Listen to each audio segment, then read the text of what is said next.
नमस्कार दोस्तों। मोदी के नेतृत्व में तीसरी बार बीजेपी की सरकार बन गई है। हार में भी जीत तलाश रहे हैं बीजेपी नेता। प्रधानमंत्री मोदी कह ही रहे हैं कि 240 तो हमें अकेले मिले, उन्हें तो सब मिलाकर भी 240 नहीं मिले। लेकिन मोदी की ताजपोशी के बाद कई सवाल लगातार उठ रहे हैं कि क्या प्रधानमंत्री मोदी, जो हार में भी अपनी जीत खोज रहे हैं, कोई सबक लेंगे? क्या प्रधानमंत्री मोदी अपना तरीका बदलेंगे? और ऐसे वक्त में जब संघ प्रमुख ने भी परसों कह दिया, मोहन भागवत ने, कि अहंकार करने वाला सेवक नहीं होता या सेवक में अहंकार नहीं होता, और बहुत सारी बातें संघ प्रमुख ने जो कही, ऐसा लग रहा है प्रधानमंत्री मोदी के लिए कही। तो ऐसे बहुत सारे सवाल हैं जिन सवालों को लेकर मैं एक सिलसिला मैंने शुरू किया। कुछ बुद्धिजीवी, इंटेलेक्चुअल, ऐसे लोग जो देश, समाज और परिस्थिति पर नजर रखते हैं, जिनका एक नजरिया है और जिनके नजरिए से हम और आप कुछ सीख और समझ सकते हैं, उनसे बात की जाए, समझने की कोशिश करें कि चुनाव का यह नतीजा देश के लिए क्या संदेश देता है। क्या मोदी अपनी शैली, अपना तरीका बदलेंगे? और इसके साथ कुछ और सवाल, लेकिन पहले आप आपको परिचय करा दूं। हमारे साथ एक खास मेहमान है, नजीब जंग साहब।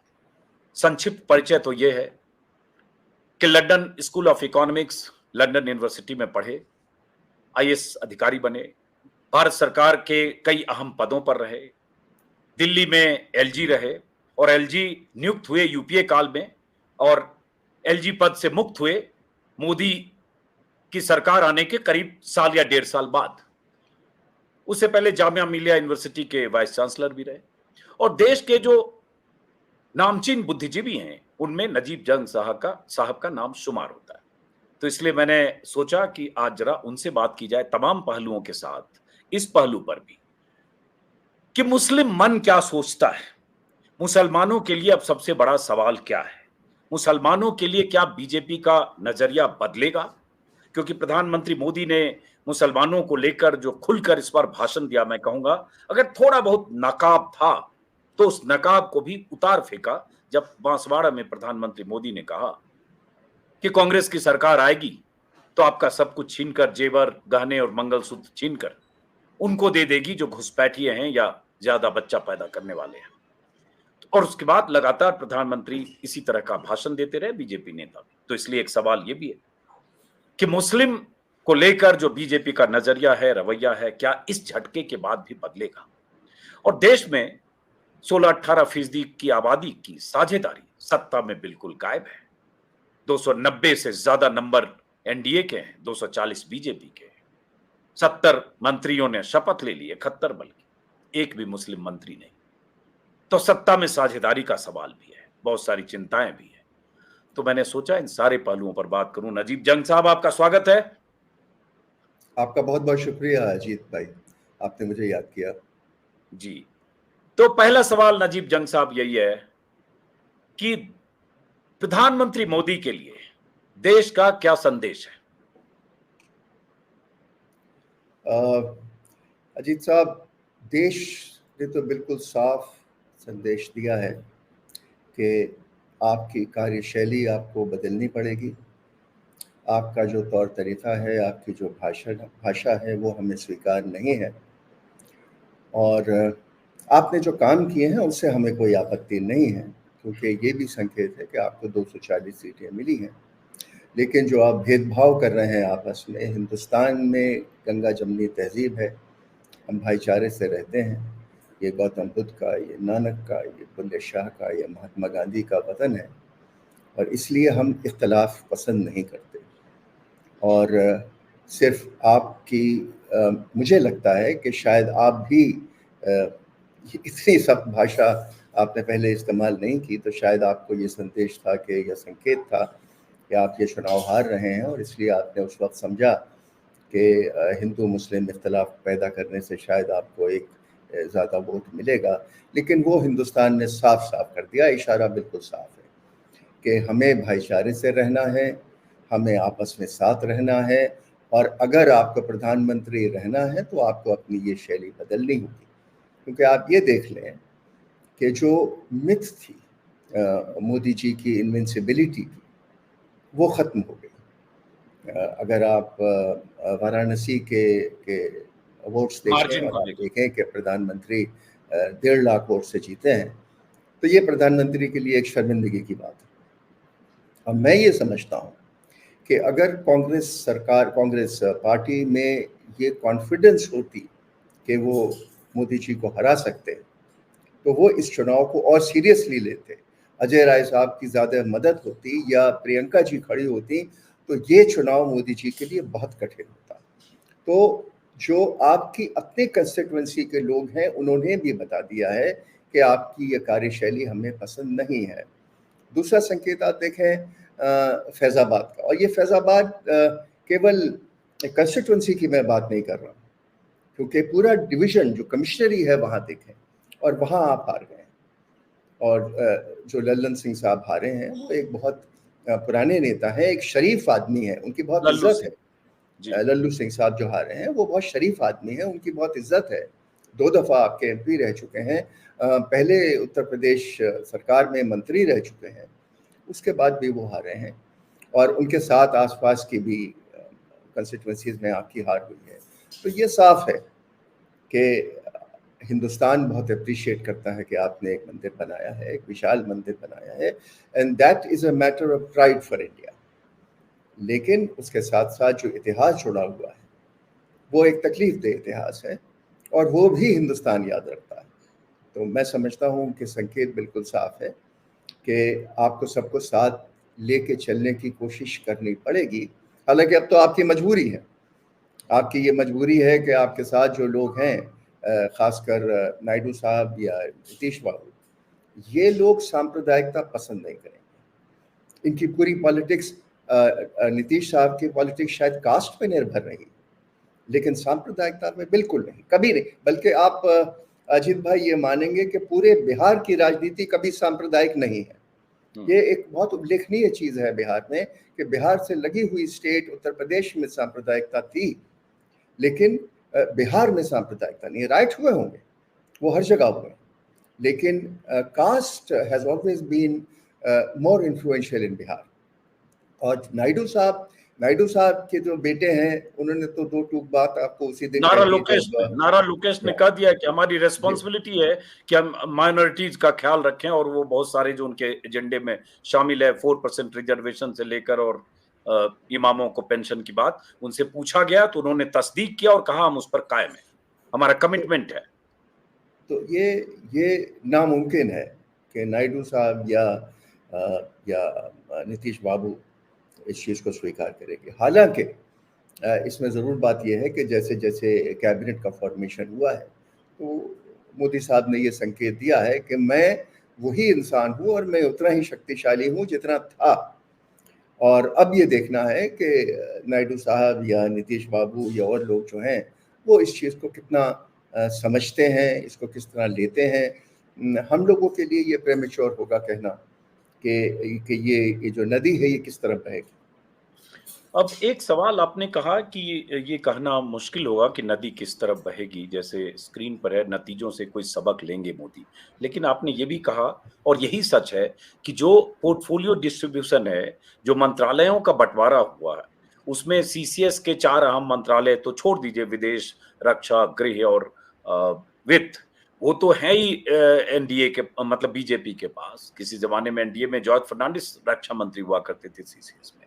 लेकिन इसके अलावा भी 4-5 जो अहम पोर्टफोलियो हैं वो भी बीजेपी के पास है। तो जो पहले लग रहा था कि नायडू आएंगे, 16 उनके सांसद हैं, आंध्रा में तो अपने दम पर 2/3 बहुमत है, 132 या 34 उनके विधायक हैं, 8 सिर्फ बीजेपी है, उनको इतनी जरूरत नहीं, बीजेपी को जरूरत है। तो पोर्टफोलियो डिस्ट्रीब्यूशन में एक बैलेंस होगा।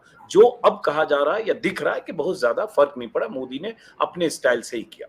तो अब बात आती है कि क्या इस बदलाव से, जिसमें उनका बहुमत का आंकड़ा से 32 नंबर कम होना, 350 370 का अपने लिए टारगेट था, बाकी 400 पार, आप 303 से आप नीचे 63 सीटें घटकर आ गए, और उसके बाद भी हार में जीत खोजते हुए कह रहे हैं कि हम तो अभी भी 240 हैं, वो तो सब मिलकर भी 240 नहीं है। तो इससे आपको लगता है कि मोदी कोई सबक लेंगे इन सबको देखकर? अजीत भाई, 2-3 चीज़ें हैं। एक तो ये है कि जब पहलवान दंगल में होता है और तो वो ये इंडिकेशन नहीं दे सकता कि मैं परास्त हो जाऊँ। पहलवान दोनों तरफ से लंगोट कस के सामने आते हैं, एक कमज़ोर भी हो तब भी वो अपनी जांग पे हाथ मार के ये कहता है कि अब आ जाइए। तो एक साइकोलॉजिकल चीज़ है कि जो बहादुरी आपको दिखानी है, और वो उन्होंने बहुत अच्छी तरह से दिखाई है प्राइम मिनिस्टर ने, कि देखिए 240 का मतलब ये है कि 30-32 सीटें कम हैं। हम ये ना भूलें कि एक 14-15 इंडिपेंडेंट्स भी आए हैं। तो अगर हम बीजेपी की फाइनेंशियल शक्ति पे मद्देनज़र रखें तो आप देखेंगे कि बीजेपी को ये उम्मीद होगी कि वो 14-15 में से भी कई लोग वो जीत सकते हैं। एक चीज़ है। दूसरी बात, अगर आप 14-15 में से 10-12 जीत गए और 250 तक पहुंच गए तो किसी में आज दम नहीं है कि वो एक मिड टर्म पोल इफेक्ट करे या इस सरकार को गिराने की कोशिश करे। किसी में फाइनेंशियल शक्ति अब नहीं बची होगी कि बीजेपी का इलेक्शन में मुकाबला कर सके। सबके पैसे खत्म हो चुके हैं, या हैं भी तो बहुत कम बचे होंगे। दूसरी चीज़ फिजिकल, जो आपका परिश्रम लगता है, जो मेहनत लगती है आपकी, आप तो इस फील्ड में घूम रहे थे, आप खुद थक गए हैं। तो आप इमेजिन करिए कि जो कैंडिडेट लड़ता है जाके, और वो 1 महीने जाके इस गर्मी में चुनाव लड़ता है, तो उसमें फिजिकल शक्ति भी नहीं रही है। और सबसे बड़ी बात, जीता हुआ कैंडिडेट भी डरता है कि मैं हार सकता हूँ। तो ये मिड टर्म पोल और ये मोदी जी मैं खुद मिड जानते टर्म हैं। सर, मिड टर्म क्योंकि पोल की तो मुझे कोई गुंजाइश नहीं दिखती है। मैं जी पर्सनली मैं बोल रहा हूं कि सही आप करें, मैं पहले सहमत हूं कि उसकी फिलहाल गुंजाइश नहीं दिखती है, बिल्कुल नहीं दिखती है अभी। तो मैं उसके बाद इस दूसरे हिस्से का जो मैंने कहा कि क्या मोदी कोई सबक लेंगे, ऊपर जो लिखा है हमने कि क्या मोदी कुछ बदलेंगे, ये आपको कुछ संभावना लगती है 10 years of Modi government and next 5 years of Modi government? Modi style of functioning 10 साल, Modi style of functioning next 5 years, अगर 5 साल सरकार रही तो।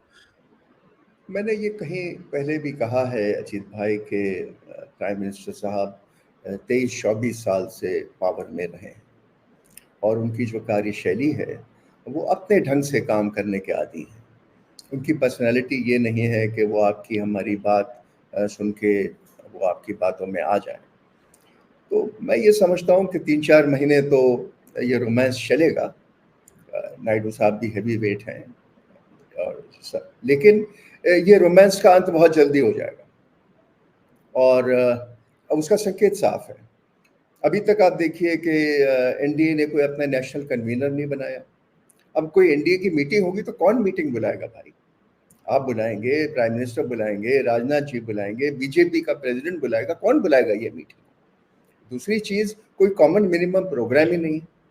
तो जैसे आपने उल्लेख किया कि एक तरफ नायडू साहब कहते हैं कि मैं 4% रिजर्वेशन दूंगा, दूसरी तरफ नीतीश बाबू कहते हैं कि कास्ट सेंसस होगा, और तीसरी तरफ आप ये कहते हैं कि ये लोग टोटी चुरा के ले जाएंगे और तुम्हारा मंगलसूत्र ले जाएंगे। भैंस तो खोल इसका लेंगे, दो भैंस है तो भैंस भैंस, ले जाएंगे। तो इसका इसका मेल मिलाप कहाँ होने वाला है?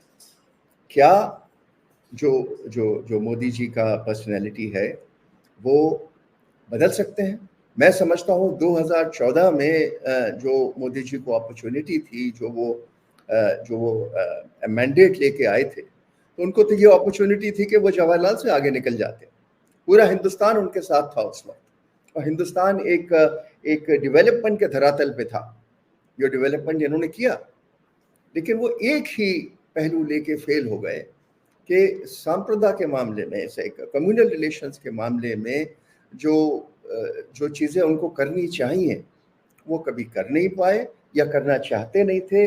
बल्कि यहाँ तक कि आज जो जो उनकी एल्मा मेटर है संघ, तो संघ भी परेशान है कि भाई अब तो इंतहा हो चुकी है, अब तो अपना तरीका बदल दीजिए।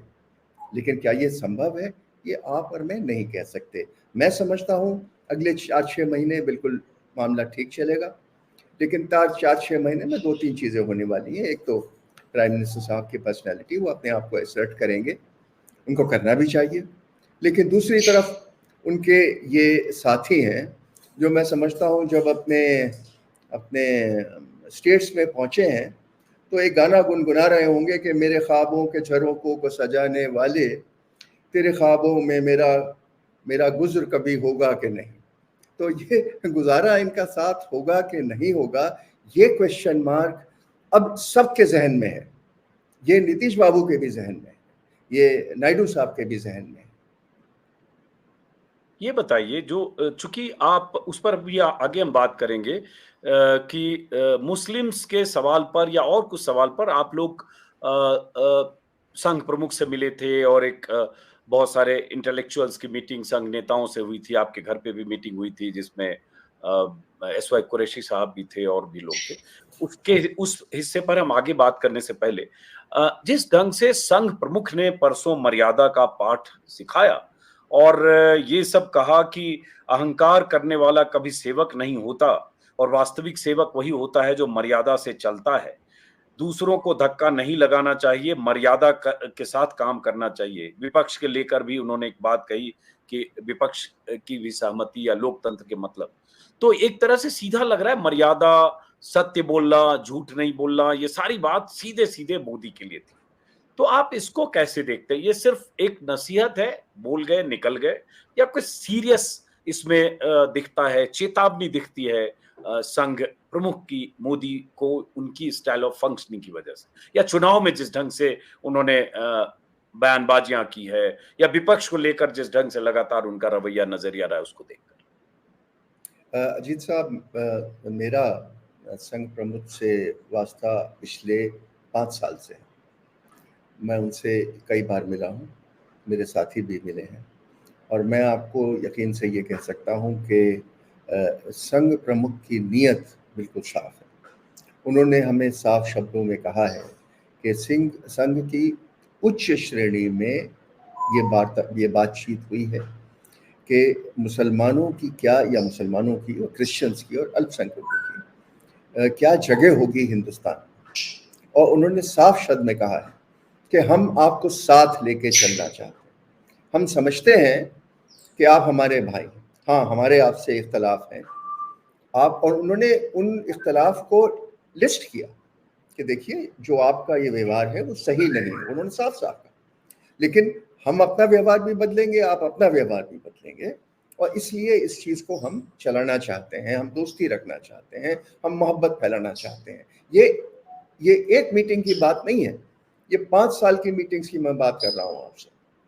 तो इस वक्त संघ के जो सीनियर एखिलॉन्स हैं उनकी नीयत साफ है। संघ की हिस्ट्री को आप पीछे छोड़, मैं गुलवलकर साहब की, गुरुजी की वो किताब की बात नहीं कर रहा हूँ जिसमें उन्होंने मुसलमानों का कोई बहुत उचित किया, अच्छा जी हाँ, उसका उल्लेख नहीं किया। और शायद भागवत साहब के आने के बाद उन्होंने ये भी कहा है कि वो जो शब्द हैं जो मुसलमानों को अच्छे नहीं लगे उनको हम हटा रहे हैं।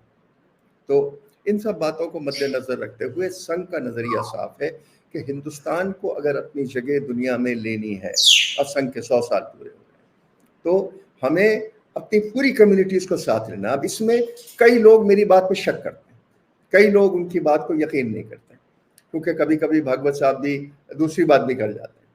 लेकिन मैं भी यकीन नहीं करता, मैं अपना पक्ष भी यहीं रख दूं, चूंकि आप बोल रहे, मैं भी यकीन नहीं करता हूं। मैं मानता हूं हाथी के दांत खाने के और हैं, दिखाने के और हैं, और संघ बीजेपी की मात्र संगठन है। बीजेपी की पैदाइश संघ से है, संघ से ही भेजे जाते हैं जो संगठन महासचिव होते हैं। संघ के नैरेटिव के हिसाब से बीजेपी चलती, कोर वही है। बाकी ये जो ज्यादा गाल बजाने वाले लोग कुछ बोलते हैं, मैं अपनी असहमति बहुत सम्मान के साथ यहाँ दर्ज करता हूं, क्योंकि वो बोलना कुछ और बात है, करना कुछ और बात। मैं इसमें बिलीव नहीं करता हूं जंग साहब कि संघ तय कर ले कि बीजेपी के नेता गिरिराज सिंह से लेकर प्रज्ञा ठाकुर से लेकर और दर्जनों और इंक्लूडिंग मोदी इस तरह की बकवास नहीं करेंगे जो वो करते हैं। तो मेरा मन नहीं कहता है कि उसके बाद भी ये करते रहेंगे। मोदी बहुत बड़े नेता हैं, कह दें कि उनको ये लिबर्टी हो सकती है, प्रिविलेज कि वो कुछ बोल दें, लेकिन दर्जनों ऐसे हैं जो संघ से आए हैं, जिनका संघ का बैकग्राउंड रहा है, या इतने छोटे हैं कि ये सिर्फ सुन जाना कि संघ प्रमुख उनके इस बकवास से नाराज हैं, गिरिराज सिंह जैसे लोगों की जुबान बंद हो जाएगी। लेकिन क्या बीते 10 साल में किसी की जुबान बंद हुई है? किसी की नहीं हुई है। तो मैं क्यों न मानूं कि हाथी के दांत हैं, एक की पोस्टरिंग कुछ और है, दूसरे की पोस्टरिंग कुछ और है। माफ करिए, मैंने इसलिए दर्ज कराया क्योंकि मेरा भी यहाँ पे एक ओपिनियन है, मैंने चाहा कि वो भी ऑन रिकॉर्ड है। अब अपनी बात करिए। अजीत भाई, हर घर में डिफरेंस ऑफ ओपिनियन है, इसलिए मैं आपकी बात की इज्जत करता हूँ। मेरी पत्नी स्वयं मुझे 4 साल से कह रही हैं कि मैं अपना वक्त जाया कर रहा हूँ। जी, जब आप लोग मिले थे सर, जब आप लोग मिले थे और वो खबरें जब आई थी, एसवाई कुरैशी साहब ने एक लंबा लेख लिखा था इंडियन एक्सप्रेस में, मैंने फोन किया था। आपसे पहली बार हमारी बात हो रही है, लेकिन उनसे फ्रीक्वेंटली फोन करता हूँ। फ्रैंकली मुझे बड़ा ताज्जुब हुआ, मुझे हैरानी हुई कि आप जैसे लोग और एसवाई कुरैशी साहब और शायद सिद्दीकी भी कभी उस तरह की सोच रखने लगे थे 14 में, और मुझे लगा कैसे नहीं समझ पा रहे हैं हम एक बयान से जो एक पोस्टरिंग है, और उसके बाद उनका अतीत है, वो करे ये सब हिंदू ही थे, हिंदू ही हैं, हिंदू जीवन शैली। दरअसल वो एक छत्र छाया में वो चाहते हैं सब आ जाए, आप अपनी धार्मिक परिचय या जो आपका रिलीजियस जो भी आपकी आजादी है, उन सबको एक दायरे में लाकर अगर वो डिफाइन करते हैं, उस पर लंबा विमर्श हो सकता है। और आई एम श्योर कि आप लोगों ने उनसे इतनी बार बात की होगी तो ये सब विमर्श हुआ होगा। तो इसमें कहाँ वो बात फिर रह जाती है? ये सब बातें हुई हैं। मैं बीच में इंटरप्ट किया, माफी चाहूंगा। मैं ये सब क्योंकि मेरे मन में भी तभी से बात थी कि कभी आपसे पूछूंगा कि सर आपको इतना भरोसा संघ पर कैसे हो गया? अजीत भाई, बात ये है कि मैं और मेरे साथियों का ये कहना है कि आप जो कह रहे हैं इसमें काफ़ी हद तक सच्चाई है, लेकिन बातचीत से ही हल निकलते हैं, लोगों के दिमाग बदलते हैं, लोगों के ख़यालात बदलते हैं। और हमने ये देखा है, मैं वो जो गुफ्तगू हुई है, मैं ज़रा कुछ बंधा हुआ हूँ कि मैं बहुत खुल के उस गुफ्तगू की बात नहीं कर सकता। ये हमने उनसे वादा किया था कि हम इसको पब्लिक में नहीं लाएंगे। लेकिन मैं इतना आपसे कह सकता हूँ कि जहाँ तक भगवत साहब का सवाल है, वो अपनी मजबूरी भी समझ रहे हैं, क्योंकि ये देखिए कि संघ के अंदर भी जो हार्डकोर है वो एक बहुत बड़ी मात्रा में है, जैसा आप कह रहे हैं। लेकिन एक एलिमेंट संघ में जरूर है जो चाहता है कि बातचीत हो और वो दूसरे पक्ष की बात समझें। जिन लोगों के नाम आपने लिए उनकी जबान पे ताला कोई नहीं लगा सकता। ये भागवत साहब भी समझते हैं, ये संघ के अधिकारी भी समझते हैं, और संघ में उच्च अधिकारी भी ऐसे हैं जिनकी भाषा बहुत ठीक नहीं है। लेकिन क्या हम बात ही ना करें? क्या हम एक लक्ष्मण रेखा खींच लें जिसमें हिंदू और मुसलमान एक दूसरे से बात नहीं करेगा? आफ्टर ऑल आपको ये तो समझना पड़ेगा कि संघ एक आज की तारीख में एक शक्तिशाली ऑर्गेनाइजेशन है हिंदुस्तान में। आपके वाइस चांसलर्स वो अपॉइंट करते हैं, आपके सेक्रेटरीज की अपॉइंटमेंट में उनका इंटरफेरेंस होता है, आपके जितने भी ऊंचे पद हैं और आपके मंत्री हैं, उनमें सब में संघ का बैकग्राउंड है। तो क्या उनसे बातचीत न की जाए? मेरे सामने ये चॉइस थी और मैंने ये रास्ता अपनाया है, आप जैसे दोस्तों को छोड़ते हुए, कि भाई बात तो मैं करूंगा, हाँ बहुत मुमकिन है कि मैं नाकाम रहूं, बहुत मुमकिन है कि मैं फेल हो जाऊं। और मैंने आज जैसे आप कहा कि मेरे घर में, मेरे दोस्तों में, मेरे बच्चों में नहीं, मेरे बच्चों ने मुझे सपोर्ट किया, लेकिन मेरे करीबी से करीबी दोस्तों ने ये कहा कि आप अपना टाइम वेस्ट कर रहे हैं, आप कुछ और करिए, आप लिखने पढ़ने के शौकीन हैं, आपने गालिब को ट्रांसलेट किया है वगैरह वगैरह, ये चीज़ें करिए, अपने बुढ़ापे में अपना दिमाग ख़राब मत करिए। लेकिन भाई मैं आपकी बात से सहमत नहीं हूँ, मैं भी उनको उतना समझता हूँ, लेकिन मेरी कोशिश जारी रहेगी। अच्छा सुनिए, अब अच्छे ट्रैक पर बातचीत आई, अब इसी दिशा में हम आगे बात करते हैं, क्योंकि पहली बार हम लोग बात करें। पहली बात कि मैं कहीं नहीं कह रहा हूं कि बातचीत नहीं करनी चाहिए, और जब मैं ये बात कर रहा हूं तो मान रहा हूं कि हम आप अब दोनों बात कर रहे हैं, और मैं एक उस बड़े तबके की नुमाइंदगी अभी बातचीत करते वक्त कर रहा हूं, जो तबका आपकी इस बातचीत के पक्ष में नहीं रहा होगा या आपकी बातचीत से कुछ सकारात्मक निकलेगा ये नहीं सोच रहा होगा। मैं अब अपनी बात कहूं तो मैं ये नहीं कह रहा हूं कि बातचीत नहीं होनी चाहिए। बातचीत, हर झगड़े का, हर लड़ाई का, हर दुश्मनी का समाधान बातचीत से निकल सकता है, और बेहतर नतीजा तभी होगा, और वरना खून की नदियां बहती है और उसके बाद वो झगड़े सदियों तक चलते हैं। लेकिन बातचीत करते हुए और बातचीत के बाद अगर हम सामने वाले की नीयत को इतना साफ समझ लें, पवित्र समझ लें और भरोसा कर लें, उस दिशा में जाएं, तो वो आप समझ सकते हैं लेकिन अजीत अंजुम को या मेरे जैसे लाखों करोड़ों लोगों को ये दिखना चाहिए कि जो आपने बात की उससे क्या दिशा बदली। जो देश में माहौल था 16-17 में, 18 में, और अब जो प्रधानमंत्री जहां पहुंचे, यूपी में जिस ढंग से बुलडोजर चले, जिस ढंग से मध्य प्रदेश में बुलडोजर चले, जिस ढंग से एक धर्म विशेष के लोगों को टारगेट किया गया, इस पर कहने की जरूरत नहीं। सब चीज खोली किताब की तरह है, एविडेंस की तरह है। कई बार सुप्रीम कोर्ट चिंता जता चुका है और सैकड़ों लोगों ने चिट्ठियां लिखी है सुप्रीम कोर्ट और प्रेसिडेंट को। तो हमने भी इसमें लिखी है चिट्ठियां, हमने भी जी, चिट्ठियां लिखी हैं, of course, constitutional conduct group ने भी लिखी है। Of course. तो इसमें क्या बदलाव दिखा नजीब जंग साहब कि आपको मोहन भागवत की मंशा पर कोई संदेह नहीं हुआ, या लग रहा है कि मोहन भागवत की मंशा बहुत साफ है? ये मैं समझना चाहता हूं। और ये हमें क्यों लगे कि उनकी मंशा साफ है? हम क्यों माने कि मोहन भागवत इतने लाचार हैं कि उनकी मंशा साफ है, वो चाहते हैं कि सब अच्छा हो और अच्छा कुछ नहीं हो रहा? तो क्या मोहन भागवत पपेट है, कठपुतली है, पावरलेस है? मैं ये नहीं कह सकता अजीत भाई। मेरा ये मानना है कि हर ऑर्गेनाइजेशनल चीफ जिसकी मेंबर्स लाखों हों और जो समझता है कि मैं एक परिवर्तन करना चाहता हूँ, उसको एक ज़बरदस्त रेजिस्टेंस होता है। और मैं ये देख रहा हूँ कि भागवत साहब एक बहुत बड़ा रेजिस्टेंस अपने ऑर्गेनाइजेशन में फेस करते हैं। मैं समझता हूँ कि संघ की लीडरशिप में इस वक्त वो एक ऐसे शख्स हैं जो कोशिश कर रहे हैं। कोशिश में कामयाब होंगे या नहीं होंगे मैं नहीं कह सकता। जैसे मैंने आपसे कहा कि I am not privy to share all that I have discussed, लेकिन मेरा ये मानना है कि अगर हम ये कोशिश जारी रखें तो शायद धीरे धीरे कोई सफलता हो।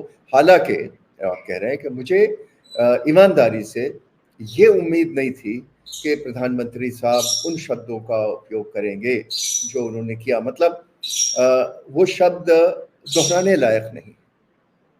मैं आपकी चैनल पे वो शब्द दोहरा भी नहीं सकता हूँ जिनका उपयोग प्राइम मिनिस्टर साहब ने किया है। मैं समझता हूँ कि प्राइम मिनिस्टर का एक बहुत ऊंचा पद था और है। प्राइम मिनिस्टर मोदी का पॉलिटिकल फुटप्रिंट इस वक्त बहुत बड़ा है था, लेकिन अनफॉर्चुनेटली उनकी जो इज्जत है और बुद्धिजीवियों में इज्जत है और अल्पसंख्यकों में इज्जत है और हिंदुस्तान की एक विशाल जनता में जो इज्जत है वो घटी है। तो ये जो 56 इंच का चेहरा था, अगर वो सबको समेट के चलता तो वो 56 इंच से 112 इंच का हो जाता। लेकिन आज वो 56 इंच का चेहरा बौना हो गया है, क्योंकि आपने ये दिखा दिया है कि आपके सीने में वो जगह नहीं है जो होनी चाहिए पूरे हिंदुस्तान के लोगों के लिए। नहीं, आपके सीने में नफरत है, ये दिख रहा है। जगह तो छोड़िए, आपके सीने में एक धर्म विशेष के लिए, बल्कि खुलकर कहें मुस्लिम के लिए नफरत है। मैं तो उसको हेट स्पीच मानता हूं, और बहुत सारे हजारों लोगों ने लिखकर कहा था कि हेट स्पीच है। चुनाव आयोग में भी चिट्ठियां लिखी गई और एतराज जताया गया। अब इसलिए सर कि मोदी अब तक क्या कहते थे, पहले के बयान देखें पास्ट में 2017 में, शमशान और कब्रिस्तान, तो इशारों में बात थी कि कब्रिस्तान से आप समझ जाइए मुस्लिम की बात हो रही है, शमशान से समझ जाइए कि आप हिंदू की बात हो रही है। उसके बाद झारखंड में उन्होंने दुमका में विधानसभा चुनाव में कहा कपड़ों से लोग पहचाने जाते हैं, तब भी इशारों में कहा कि कपड़ों से पहचाने जाते हैं, ठीक है। लेकिन अब उन्होंने मुसलमान कहना शुरू किया कि सारा छीनकर, मंगलसूत्र छीनकर मुसलमानों को दे देंगे। आप चाहते हैं कि वो घुसपैठियों को दे दें, ज्यादा बच्चा पैदा करने वालों को दे दें। मतलब देश की उस आबादी को जिस आबादी की नुमाइंदगी सत्ता में भी नहीं है, जिन्हें आप हाशिए पर रखना चाहते हैं, जिनके प्रति नफरत का नैरेटिव गढ़ रहे हैं, उनके लिए आप सीधे घुसपैठिया कहते। आप सेलेक्टिव नहीं है, आप अगर रोहिंग्या बोल देते या कहते उधर घुसपैठ, नहीं। तो मैं कह रहा हूं कि ये तो साफ आपके भीतर जो नफरत थी उसका इजहार शीर्ष से किया गया है नजीब जंग साहब। अब तक क्या है, हम कह देते थे फ्रिंज एलिमेंट है। नूपुर शर्मा ने किया भाई, नवीन जिंदल ने किया, नवीन जिंदल कुरुक्षेत्र वाले नहीं, एक नवीन जिंदल प्रवक्ता, या गिरिराज सिंह ने किया है, प्रवेश वर्मा ने किया, अब तो खुद प्रधान सेवक कर रहे हैं, कह चुके।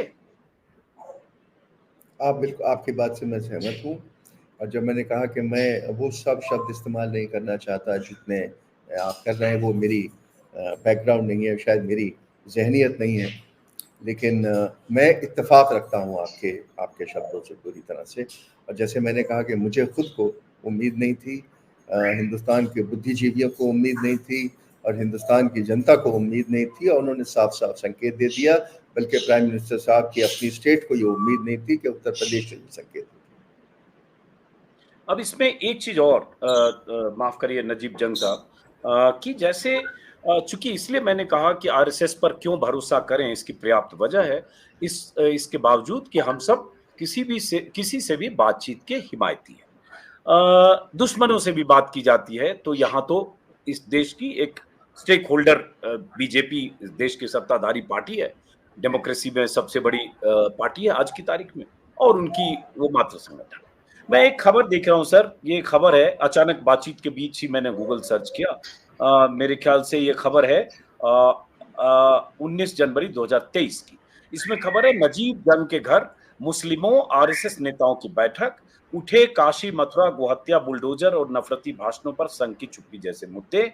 इसमें एक हेडिंग के साथ इन्फो है, मुस्लिम बुद्धिजीवियों और आरएसएस के बीच 14 जनवरी इस की बैठक के दौरान आरएसएस ने कहा है कि काशी मथुरा के बाद कोई विवाद नहीं होने की गारंटी दी जा रही है, और इसी में जो बैठकें अगस्त 2022 से शुरू हुई है उन बैठकों का जिक्र है, और फिर आपके घर जो बैठक हुई है उसका जिक्र है, जिसमें ये भी कहा गया संघ की तरफ से, रामलाल कृष्ण गोपाल इंद्रेश तो नहीं थे लेकिन कुछ बुद्धिजीवी थे, शायद सिद्दीकी एसवाई कुरैशी और बहुत सारे।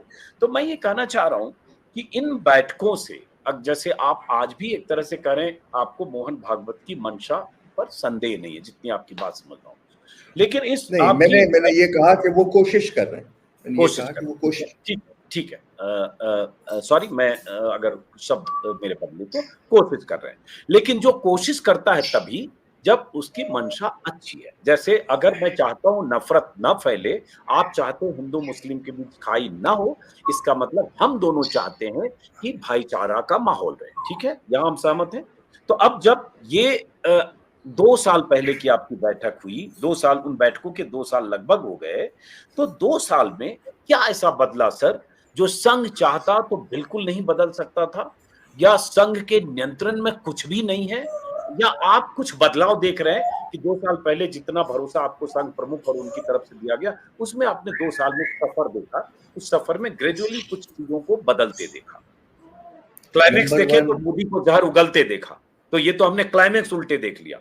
पहले हम फ्रिंज एलिमेंट से सुन रहे थे, अब प्रधान सेवक से सुन लिया, तो जो थोड़ी बहुत भी गलतफहमियां थी, थोड़ा बहुत भी नकाब कहीं था, वो नोच के फेंक के और उसके बाद बोल गए। अजीत भाई, कोई फ्रिंज एलिमेंट नहीं है, ये अब मेन लाइन में भाजपा के लोग। मैं तो आज की तारीख में प्रधानमंत्री के विचार भी फ्रिंज एलिमेंट की तरह मानता हूं। मैं नहीं, न प्रधानमंत्री न और लोग, ये कोई फ्रिंज नहीं रह गए, ये अब मेन लाइन है जो आप देख रहे हैं। दूसरी चीज, 2 साल में, या मैं तो 5 साल से मिल रहा हूँ, बीजेपी में या उनकी विचारधारा में, पॉलिटिकल अप्रोच में कोई फर्क आया? कोई फर्क नहीं। चीज़ें और ख़राब हुई। हमें उम्मीद ये थी कि इलेक्शन आने से पहले, यानी कि 2019 में जब प्रधानमंत्री जीते थे, तो 2020-21 में हमारे पास टाइम है, शायद चीज़ें बदल जाएं, शायद चीज़ों में इम्प्रूवमेंट हो। लेकिन हिंदुस्तान में इतनी जल्दी चुनाव होता है कि भाजपा ये देखती है कि हिंदू मुस्लिम इख्तलाफ पैदा करने से या ज़्यादा खाई को डीप करने से उनको पॉलिटिकली फ़ायदा होता है, ये उनकी सोच थी, वो उसको भुना रहे थे। यही आपने प्राइम मिनिस्टर की स्पीचेस में देखा दूसरे फेज के बाद, कि जैसे जैसे खबरें आई कि भाई हालात ख़राब हो रहे हैं, तो अब एक ही चीज़ आपके पास बची। अब वो बालाकोट तो था नहीं, या फलाना नहीं था, ये नहीं था, वो नहीं था, तो अब आपके पास क्या बचा? आपके पास सिर्फ ये बचा, क्योंकि आपके बाकी तीर टाई हो चुके थे। आपका सीए आपको फ़ायदा नहीं दिया, 370 आपको फ़ायदा नहीं दिया, तो आपके पास बचा क्या? उन्होंने ये सोचा कि भाई इस वक्त सिर्फ एक चीज़ हमारे फ़ायदा कर सकती है, और वो ये है कि हिंदू मुस्लिम क्रिश्चियन डिवीज़न पैदा कर दो। इन लोगों ने ये नहीं सोचा कि ये डिवीज़न एक हद तक चलता है, एक हद के बाद नहीं चलता है। ये डिवीज़न आपको ये संकेत दे रहा है कि कश्मीर में आपने किस तरह कश्मीर का दिल हार गए। ये डिवीज़न आपको ये इशारा कर रहा है कि पंजाब आप हार गए। ये डिवीजन आपको ये इशारा कर रहा है कि नॉर्थ ईस्ट तक आपका हाथ से निकल चुका है। ये डिवीजन आपको ये संकेत दे रहा है कि आपकी कल्चरली जो आप बार बार हिंदी को दबाना चाहते हैं या हमारा कल्चर, नॉर्थ इंडिया का कल्चर चलाना चाहते हैं, तो साउथ इंडिया आपको नकार रहा है। तो आज की तारीख में तो आप मध्य प्रदेश को और गुजरात को लेके बैठे हैं। हाँ, ऑफ कोर्स मध्य प्रदेश में सीटें इतनी हैं, गुजरात में सीटें इतनी हैं, ये 4-6 सीटें लेके आप बांध जाएंगे और आपको 240 सीटें मिल गई, लेकिन ये चलेगा नहीं। मेरा पहले भी ये कहना है कि ये जो एक्सपेरिमेंट आप कर रहे हैं लाइक लेबोरेटरी, ये लेबोरेटरी का तजुर्बा अब नहीं चल रहा है। ये जो हमारा भाईचारे का कल्चर है ये अल्टीमेटली जीत रहा है। नहीं तो राम मंदिर बनने के बाद आज उत्तर प्रदेश में ये हाल आपका नहीं होता। ये साफ साफ एक प्रतीक है आपके लिए, जागने के लिए कि सबको साथ लेके चलिए, और जो आपका अपना कहना था कि सबका साथ सबका विश्वास वगैरह वगैरह, इसको अब कम से कम निभाइए। ये आपने जो संकेत दिया कि आपने सब लोग कैबिनेट में रख लिए और आप बहुत शक्तिशाली हैं, ये सब चलने वाली चीजें नहीं है। दो पार्ट है। मैं मोदी के पार्ट पर आगे आऊंगा। माफ करिए, मेरे मन में सवाल संघ को लेकर बहुत है और पहली बार हम बात कर रहे हैं। और मैं ये भी नहीं कहूंगा कि जो एक गोपनीय बातचीत या निजी बातचीत होती है उसका सम्मान ना करें आप, बल्कि मैं कहूंगा निजी बातचीत का सम्मान करके जो आप बात कर सकते हैं उतनी ही बात करें। आपने कहा कि आपकी कई बार मुलाकात हुई है पिछले 5 सालों में, हो सकता है 5-7 बार हुई हो, जितनी बार। मैंने पूछा यही कि क्या बदला। अब जब सर देखते हैं, बीते 6 महीनों को देखें कि जैसे ज्ञानवापी के मुद्दे को धार देने की कोशिश हुई, मथुरा के मुद्दे को धार देने की कोशिश हुई, यहाँ तक कि योगी के भाषणों में आ गया या बीजेपी नेताओं के कि अब की बार 400 पार कर दो तो अयोध्या मथुरा तो हो गया, अयोध्या काशी तो हम लगभग अचीव कर चुके, मथुरा की तरफ बढ़ेंगे टाइप का उनके बयान आ गए।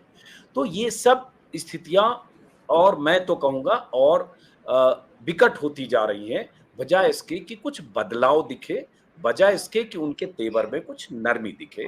इस बीच ये सब भी हुआ कि आगरा के ताजमहल में तेजो महल है और ये सब भी तमाशा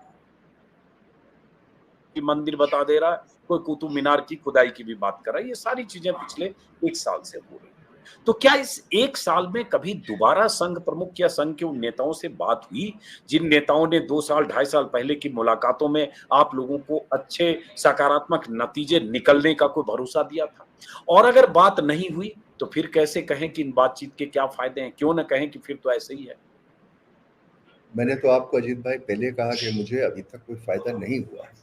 बातचीत है, हमारे ताल्लुकात अच्छे हैं और सद्भाव है, लेकिन अगर ग्राउंड पे आप देखें तो कोई फर्क नहीं है। जो बड़बोले हैं, आपने गिरिराज सिंह साहब का नाम लिया, आपने साध्वी निरंजना का नाम लिया, इनमें कोई परिवर्तन की उम्मीद न संघ को है और न आपको और मुझको होनी चाहिए। तो ये आप समझ लें कि कुछ लोग लालगाम हैं और लेकिन वो पार्टी में हैं। सर, अब मैं साध्वी निरंजना या साध्वी प्रज्ञा या प्रवेश वर्मा या अनुराग ठाकुर इनका नाम लेना बेमानी समझता हूं। अब तो हमें सीधे प्रधानमंत्री का ही नाम लेना चाहिए, क्योंकि उससे खतरनाक हेट स्पीच किसी ने दी नहीं, जिसकी दी उसकी कोई ऐसी हैसियत नहीं थी।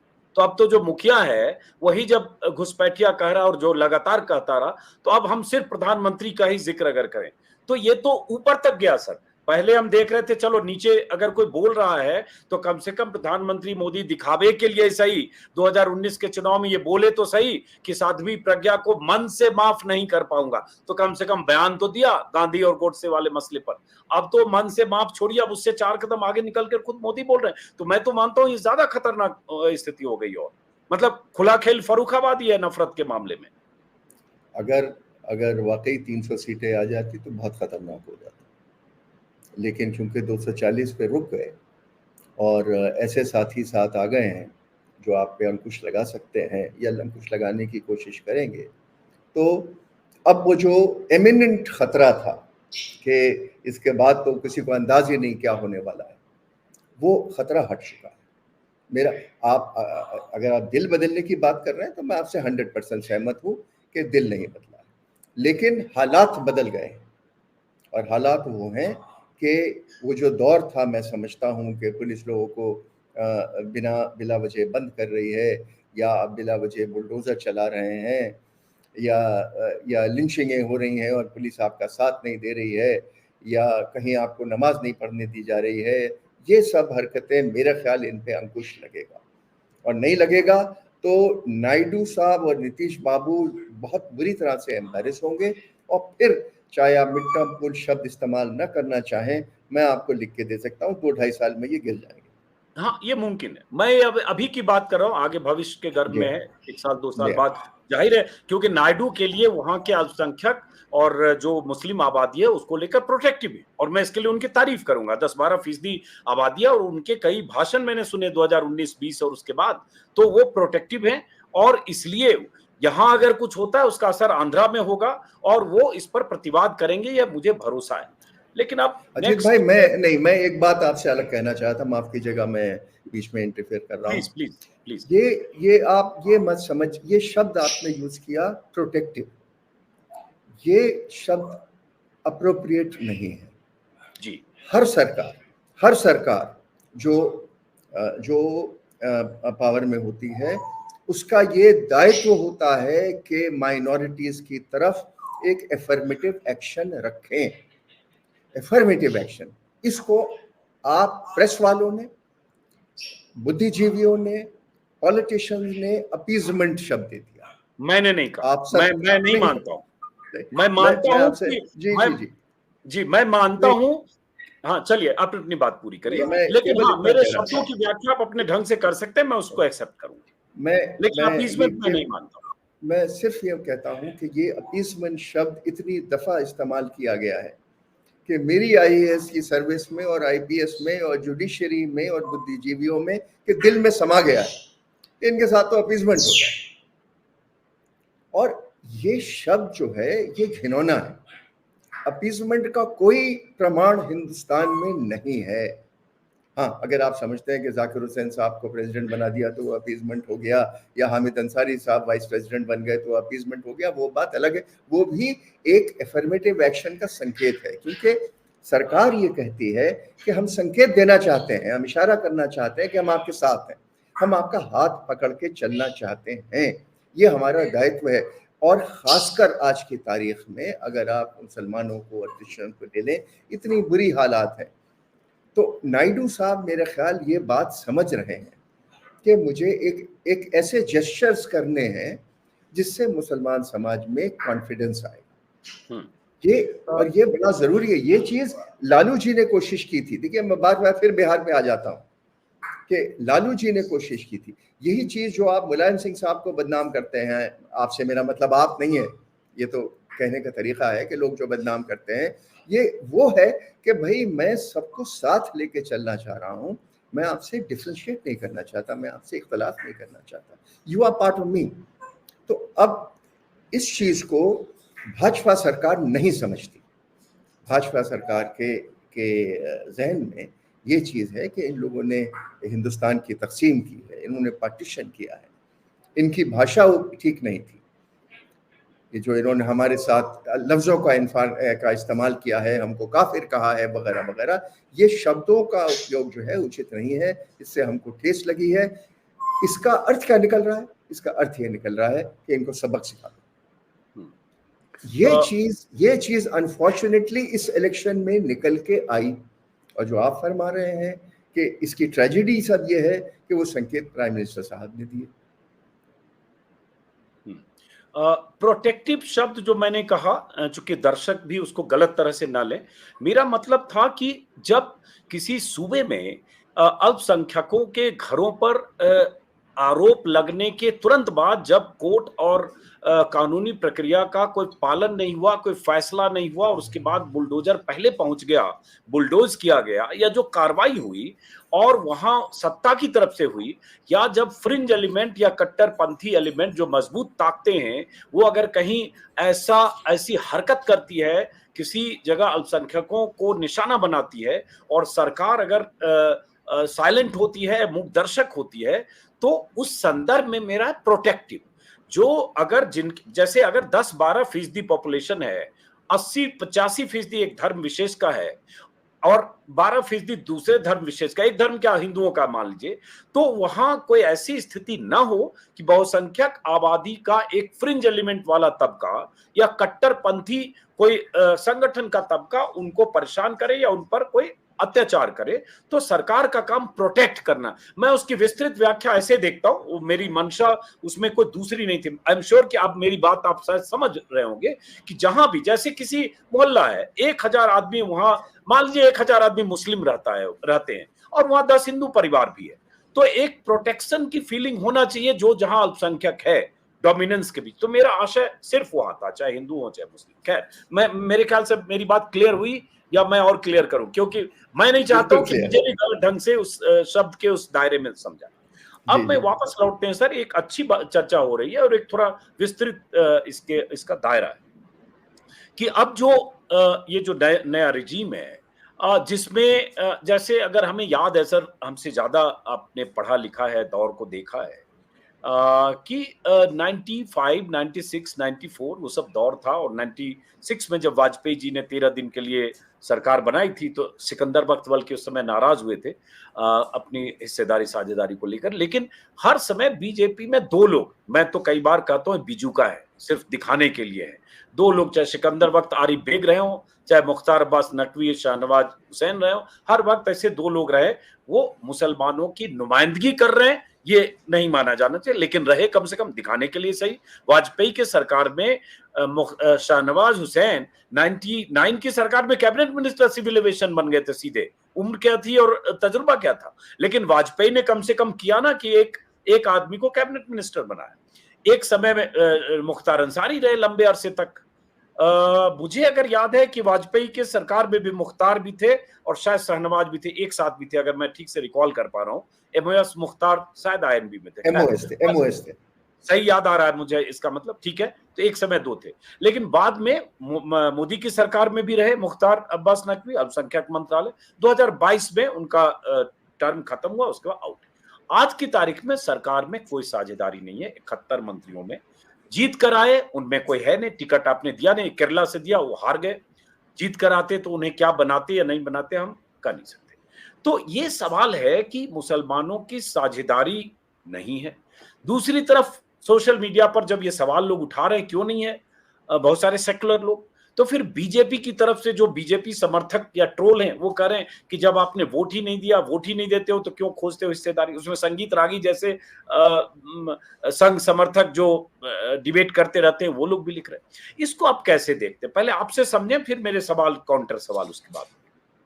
नहीं अजीत, मैं ये आपसे कह रहा था कि भाजपा वालों का ये जो रिएक्शन है ये काफ़ी वाजिब है कि जब आप हमको वोट ही नहीं देते तो हम आपको टिकट क्यों दे दें। लेकिन भाजपा वाले ये नहीं समझते, जो मैं आपसे फिर बात कह रहा था कि मुसलमानों को साथ लेके चलना, अपने आप को उनका बड़ा भाई कहना, उनका हाथ में अपने हाथ में रख के उनको आगे बढ़ाना, ये क्योंकि आप रूलिंग पार्टी हैं, आपका दायित्व है। ये भाजपा समझने से परे है और ये उनकी बहुत बड़ी कमी है। और प्राइम मिनिस्टर साहब ने भी इसका संकेत दिया है कि आई डोंट केयर। तो जो आपका ये सवाल है कि अब, लेकिन शर्म की बात यह है कि मुसलमान या क्रिश्चियन नॉर्मल कंस्टिट्यूएंसी से अन्य पार्टीज की टिकट पे भी इलेक्ट नहीं होते हैं। ये एक बहुत ही डेंजरस साइन है। ये हमेशा से था। जब मौलाना आजाद अपना चुनाव लड़े थे तो वो भी रामपुर पहुंच गए थे और बाद में मेवात चले गए थे। तो ये आप देखें, तारिक अनवर साहब जीत के आए हैं तो वो आपके स्टेट कटिहार से जीत के आए हैं। तो ये जो मुसलमान लड़ रहे हैं और जीत के आए हैं आपके 24 लोग, ये सब उन कंस्टिट्यूएंसी से जीत के आए हैं जहां मुसलमान अच्छी तादाद में हैं, क्योंकि लोग उनको वोट नहीं कर रहे हैं। And that's a very big concerning question. Except एक पार्टी है जो टिकट देती थी मुसलमानों को इर्रिस्पेक्टिव कि उनकी संख्या क्या है, वो थे कम्युनिस्ट।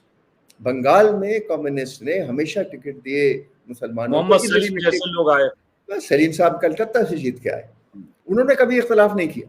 लेकिन वो इसलिए कि कम्युनिस्ट पार्टी जो है वो एक वाहिद पार्टी है हिंदुस्तान में, आज से नहीं हमेशा से, जो टोटली सेकुलर है। कांग्रेस पार्टी खुद 1950 से लेके अब तक अपने आप में एक कॉन्फ्लिक्ट करती रही है कि हैं सेकुलर, लेकिन इनमें जो आला दर्जे के लीडर भी रहे हैं उनके जहन में भी एक क्वेश्चन मार्क था पोस्ट पार्टीशन कि मुसलमानों को कितनी जगह दी जाए।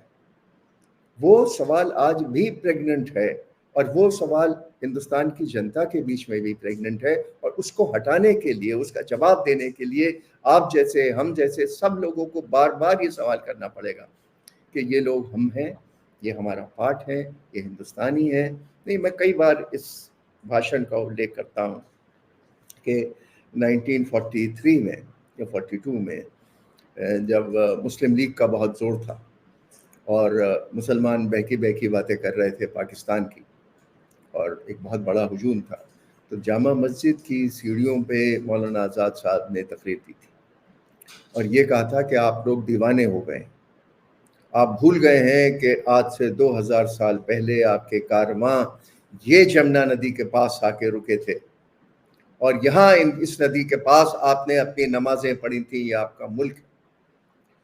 वो चीज़ आज शेष हिंदुस्तान भूल गया है कि मुसलमान को या क्रिश्चियन को किस हद तक वो अपनाए।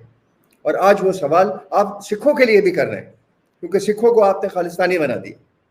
आप प्लीज़ अंडरस्टैंड करिए कि ये 20% आबादी से 80% लोगों को कोई खौफ नहीं है, इनको आपको साथ लेके चलना पड़ेगा। आपने पंजाब का दिल इतना दुखाया है कि 2 सीटों पे आप विचार करिए, वो जो अमृतपाल सिंह जीत के आया है जेल में है, खंडूर साहब और से, और बेन सिंह का बेटा जीत और बेन सिंह का बेटा फरीदकोट से जीता है। हाँ। ये क्या संकेत दे रहा है आपको उनके दिल का? सोचिए तो सही। और सोचिए कि इंजीनियर रशीद कश्मीर में कैसे जीत के आया है, उमर अब्दुल्ला को 4 लाख वोट से हरा के। ये हमें क्या इशारा मिल रहा है कि हमें सबको साथ लेके चलना है। These are part of us, this is our DNA, इनको हम अलग नहीं कर सकते। तो जो आपने सवाल किया कि ये बड़ा चिंताजनक सवाल है कि राजनीतिक नुमाइंदगी मुसलमान की ख़त्म हो चुकी है, जुडिशरी में नुमाइंदगी मुसलमान की ख़त्म हो चुकी है, पुलिस में नुमाइंदगी ख़त्म हो चुकी है, सिविल सर्विसेज में नुमाइंदगी ख़त्म हो चुकी है, टीचिंग में रह गए हैं, वकीलों में रह गए। अब इसका क्या सोल्यूशन है? मैं इसका बात दूसरी तरफ आता हूँ। दूसरी तरफ यह है कि मुसलमानों को भी अपने अंदर झांक के देखना। हमारी एजुकेशन की क्या स्थिति है? क्या आप अपने बच्चों को मदरसों में पढ़ाएंगे? क्या अपने बच्चों को फिजिक्स, मैथमेटिक्स, इंग्लिश से दूर रखेंगे? क्या आपका बच्चा टखने से ऊपर पजामा पहन के और दाढ़ी रख के सिर्फ इमामत करेगा, या आपका बच्चा बाहर आके वकालत भी करेगा, मेडिसिन भी करेगा? ये मदरसे की बात हम लोग सब करते हैं, मॉडर्नाइजेशन की। अजीत भाई, आप दुनिया के पुराने मदरसों में देखिए, समरकंद में देखिएगा, बुखारा में देखिएगा, टर्की में देखिएगा, मौलाना रूमी का पुराना मुकदमा मदरसा देखिए कोनिया में। मदरसे में जब बच्चा दाखिल होता था 5 साल 6 साल की उम्र में, तो वो 18 साल 20 साल की उम्र में पास होता था। लेकिन वो क्या पढ़ाया जाता था उसको? हाँ, उसको दीनी तालीम दी जाती थी, कुरान पढ़ाया जाता था बेशक, लेकिन उसके साथ astronomy, geography, medicine, history, mathematics, ये सब चीज़ें पढ़ाई जाती थी। तो एक मुकम्मिल शख्स आपके सामने पब्लिक में आता था जो अपनी लाइफ चुनता था कि मैं क्या करूं। अब ये इस कम्युनिटी को खुद सोचना है और टाइम है अभी कि आप आके देखिए। ये चीज़ें छोड़ दीजिए कि हम सिर्फ मदारिस को पढ़ाएंगे। देखिए, हमारे जो उलेमा हैं ये बहुत संजीदा लोग, पढ़े लिखे लोग, लेकिन एक पॉइंट से आगे नहीं सोचते। आपने भी देखा होगा, आपका पॉलिटिकल फील्ड में बहुत तजुर्बा है, चंद्रशेखर साहब के ज़माने में ये बाबरी मस्जिद का फैसला हो जाता, लेकिन ये मुस्लिम मीटिंग्स हो रही थी। मैं सर उन मीटिंग्स जहां होती थी बाहर मैं रहता था, उसमें दोनों तरफ के धर्माचार्य और हिंदू धर्माचार्य सबसे मीटिंग से, वो 4 महीने में जितनी मीटिंग हुई वो अपने आप में हिस्टोरिकल है। सही कहा। लेकिन शहाबुद्दीन साहब और ज़फरयाब जिलानी साहब, जिनका आपने नाम लिया, ये हिमाकती बातों में रह गए। अच्छी चीज़ का सलूशन जो निकल रहा था वो नहीं निकला। तो दरार तब पड़ती है जब आप खुद अपना दिमाग बंद कर देते हैं। दरार तब पड़ती है जब आपकी दिमाग की खिड़कियां बंद कर देते हैं, उनको खोलते नहीं। ये बड़ा आवश्यक है कि मुस्लिम समाज, क्रिश्चियन समाज, ये सब अपने दिमाग की खिड़कियां खोलें और जो अपेक्षा आप हिंदू समाज से करते हैं वही अपेक्षा आपसे भी है, ये नहीं भूलना चाहिए। अब ये बहुत अहम बात आपने कही कि ये जो अल्पसंख्यक समाज हैं, चाहे मुस्लिम हो, ईसाई, दिमाग के दरवाजे खोलें, खिड़कियां खोलें, और जो आपसे अपेक्षा हिंदू समाज से है वही आपसे है। तो ये इसको जरा आप डिकोड और मतलब विस्तार से थोड़ा बताइए कि ये कहाँ बंद दरवाजा है और क्या खोलने की बात कर रहे हैं, क्या अपेक्षा है या होनी चाहिए? आपका एक बहुत पेचीदा सवाल है और इसका हम्म इसका जवाब भी मेरे पास इतनी अ, आसानी से नहीं है। इसमें एक मुझे चीज बताऊं सर, बीच में बहुत सारे दर्शक, संस्कृति के 4 अध्याय दिनकर ने एक किताब लिखी है, पता नहीं सर मैंने आपने पढ़ी उसका नाम, मैंने पढ़ी मेरे पास और रखी। उसने हिंदू मन, मुस्लिम मन दोनों की व्याख्या भी की है, और उन्होंने कहा है कि हिंदुओं को किस तरह से सोचना चाहिए उदार होकर, और मुस्लिमों के लिए भी उन्होंने बहुत सारी बातें कही है। कोई दर्शक अगर पढ़ना चाहे तो संस्कृति के 4 अध्याय जरूर पढ़े। लेकिन चलिए अपनी बात, जंग साहब। देखिए, अगर हम सब लोग मिलके केवल अब के धर्म की 4 दीवारों के बीच में अपना दिमाग रखें तो फिर आपकी उदारता कम हो जाएगी। दिमाग तब बढ़ता है जब आपका धर्म एक तरफ है लेकिन धर्म की दीवार हटा के और आप और दीवारें भी देखें और दरवाजे खोलें। तो अगर मैं किसी मुसलमान घर में पैदा हुआ हूँ लेकिन अगर मैंने गीता नहीं पढ़ी, अगर मैंने आपके विचार नहीं समाये अपने अंदर, तो फिर मैं आपके साथ ये बात करने में भी डरूंगा। अब बहुत सही बात सवाल कर ये रहे हैं है, सर। अब सवाल सिर्फ इतना है कि कितने मुसलमान हैं जो अपने धर्म की खिड़की खोल के औरों के विचार अपने अंदर समाने के लिए तैयार हैं? कितने ऐसे सिख भाई हैं और कितने ऐसे हिंदू भाई? और अगर आप सब लोग हो जाएं तो सब लोग 4 दीवारी, सब अपनी गोल मेज पे बैठ के बातें करेंगे, साथ में खाना खाएंगे। अरे भाई, तुम्हारा कल्चर बहुत अच्छा है, मेरा कल्चर भी बहुत अच्छा है, मेरी कल्चर की ये कमजोरी है, तुम्हारी ये कमजोरी है, हम सबको संभाल सकते हैं, एक थाली में खाना खा सकते हैं। वो हम नहीं करते। आज भी आप जो है वो कास्ट पे चले हुए हैं। मैं चूंकि रोज गोल्फ खेलता हूँ, तो आज मैं चल रहा था और 5वें होल पे मेरे एक दोस्त हैं, वो जैन है, वो शिकंजी पी रहे थे। तो उन्होंने कहा बड़ी अच्छी शिकंजी है, आप इसको जरा चख के देखो। और फिर उन्होंने कहा कि कोई बात नहीं है, चखो तो सही। उनके जहन में था कि कहीं मैं ये ना समझूं कि जैन की शिकंजी है, या वो ना समझे कि ये मुसलमान पी रहा है। अब देखिए, ये साइकोलॉजिकल है। सही बात, सही बात। ये चीज आपको खत्म करनी होगी, और हिंदुस्तान को खत्म करने के लिए आपका नेता उसके लिए तैयार नहीं है, क्योंकि आपकी कास्ट आपको वोट करती है, आपका मोहल्ला ये आपको वोट करता है, ये आपका आपने जो धर्म कहा आपको ना वोट सर, करता है। ये आपने जो कहा ना शिकंजी वाला, मैं इस फीलिंग को समझता हूँ। और जब ट्रैवल करता हूँ सर, तो कई बार किसी डीप मुस्लिम विलेज में, बस्ती में चला जाता हूँ, और मान लीजिए मैं कहीं चाय पानी पी के भी गया पहले दुकान पे, मुझे प्यास भी नहीं है, लेकिन कोई मुस्लिम फैमिली अगर अंदर से कोई स्टील के ग्लास में या पानी लाके देती है मोहब्बत से, प्यार से, और मुझे प्यास नहीं है, तुरंत पानी पी के आया, गाड़ी में भी पानी की बोतल होती है। पहले एक बार का तो नहीं, अभी जस्ट पानी पी के आया, अभी नहीं। लेकिन फिर वो पी लीजिए, तो मैं सिर्फ इसलिए पानी पी लेता हूँ सर, कि उसको ये नहीं लगे कि कहीं ऐसा तो नहीं कि मैं पानी का ग्लास दे रहा हूँ या दे रही हूँ इसलिए नहीं पी रहे। तो मैं सिर्फ ये, कहीं फीलिंग 1000वें हिस्से में भी हो, और ये हुआ क्यों, ऐसी स्थिति आई क्यों, ये ये हमारा बहुत। कास्ट सिस्टम है। मैं जी। आपको एक एग्जांपल देना चाहता हूँ, अपने एग्जांपल देने नहीं चाहिए, लेकिन एक मुझे याद आ रही है चीज़। जब मैं एसडीएम था, मैंने सर्विस ज्वाइन की थी और अब 50 साल हो गए। तो इंदौर ज़िले में एक गांव में हरिजनों के साथ एक एक अभद्र व्यवहार की ये घटना हुई थी। तो हमारे कलेक्टर साहब ने कहा कि साहब जाइए और वहाँ देखिए, सुलह कराइए। मैं दिल्ली का पढ़ा हुआ आदमी, मैं कास्ट सिस्टम से भी ज़्यादा वाकिफ नहीं, और ये ईमानदारी की बात है कि आप सेंट कोलम्बस स्कूल में और सेंट स्टीफन कॉलेज में पढ़े, तो कास्ट सिस्टम से हम लोग ज़्यादा वाकिफ नहीं होते हैं। हमें तभी वाकफियत होती है जब हम सर्विस में पहुँचते हैं और एक्चुअली हिंदुस्तान को समझते हैं। तो हम लोग एक गांव में गए, मेरे साथ एक मेरे दोस्त थे, और हम के खटिया पे बैठे और वो ला के चाय पिलाई, हमने चाय पी, बातचीत की, सुलह कराया, वापस आ गए। अगली बार नई दुनिया, अगले दिन नई दुनिया अखबार में हेडलाइन थी कि असिस्टेंट कलेक्टर गए और उन्होंने दलित के घर में चाय पी, बड़ी तारीफ के लिए। मुझे आज तक समझ में नहीं आया कि ये हमारी जहनियत है कि गलत चीजों की हम तारीफ कर रहे हैं, नॉट अप्रिशिएटिंग, क्योंकि इसको बहुत बड़ी बात मान रहे हैं, क्योंकि बहुत बड़ी बात मान रहे हैं।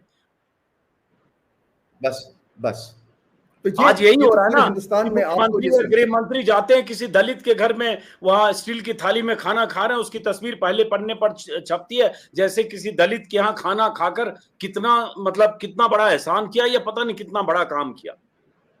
दो चीजें साहब, एक तो कम्युनिस्ट की मैंने आपको बात की, और दूसरा मुझे आपको दाद देनी पड़ेगी इस वक्त राहुल गांधी साहब ने जब अपनी ये जनसंपर्क यात्रा की और पैदल चले वो 4000 किलोमीटर, तो वो बिना झिझक के वो किसान के भी गले मिल लिए, वो गरीब आदमी के गले भी मिल लिए, एक बुढ़िया औरत है उनको नहीं मालूम था क्या कास्ट है उससे भी गले मिल लिए, और ये उन्होंने जाहिर कर दिया कि कम से कम वो एक वाहिद पॉलिटिशियन है, आज कम्युनिस्ट को छोड़ दीजिए, जो जातिवाद में विश्वास नहीं करता, जो धर्म को लेकर नहीं चल रहा। हालांकि उन्होंने गलतियां की, वो भी जनेऊ पहन के पहुंच गए कि साहब मैं हिंदू हूं या नहीं हूं, इररिस्पेक्टिव जो असलियत उनके सामने आई वो उस यात्रा में सामने आई। बहुत अहम बात कही। अब जो मूल सवाल मेरा बच गया, अब इसका एक दो जवाब ले लेते हैं कि जो सत्ता में नुमाइंदगी ना होना, बीजेपी सरकार में नहीं है, पहले जो थे वो भी आउट हो गए जो मैंने कहा, तो इसका अब क्या सॉल्यूशन है? ये नुमाइंदगी कैसे हो गई? ठीक है, अभी 24 सांसद जो नई संसद है, नई लोकसभा, उसमें 24 सांसद चुन के आए हैं और उसमें से 21 इंडिया गठबंधन के हैं, 9 कांग्रेस के हैं, 5 टीएमसी के, 4 Samajwadi party, Indian Muslim league के 3, नेशनल कॉन्फ्रेंस का 1 सांसद, ये सब मिलाकर, और एक ओवैसी है, ये सब मिलाकर 24 सांसद चुनकर आए हैं 543 में से, और सरकार में कुछ नहीं।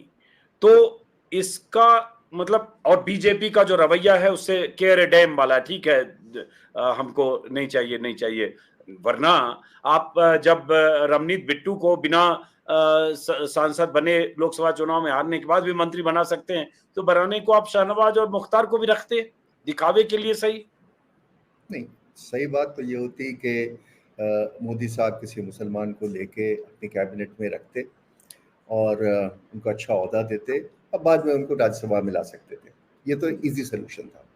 लेकिन मोदी साहब ने यह साफ संकेत दिया है कि मुझे इसमें दिलचस्पी नहीं है, और मुसलमान जो आज थोड़ा सा जो आराम की सांस ले रहा था कि साहब अभी हरकतें कम हो जाएंगी, मेरे ख्याल उसको उम्मीद नहीं थी कि किसी को ये लेंगे, ये इन मुसलमानों को या क्रिश्चियंस को ये अपेक्षा नहीं है।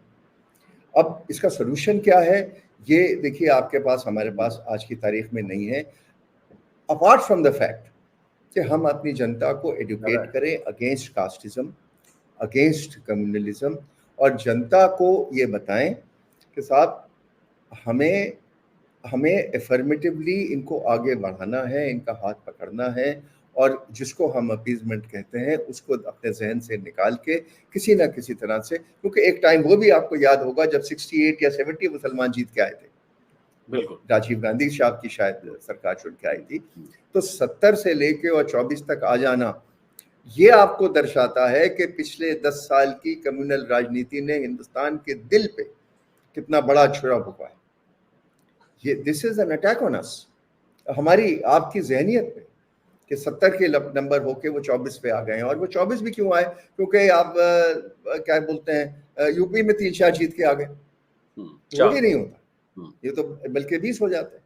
तो ये आप में और हम पे जिम्मेदारी है, सब बुद्धिजीवियों पे जिम्मेदारी है कि अदरिंग हमें ख़त्म करनी है, और मुसलमानों पे जिम्मेदारी है कि आपको ये अहमकाना बातें ख़त्म करनी है, ये जो बार बार झगड़े की बात कभी कभी हो जाती है, ये ख़त्म करनी है हमें साथ।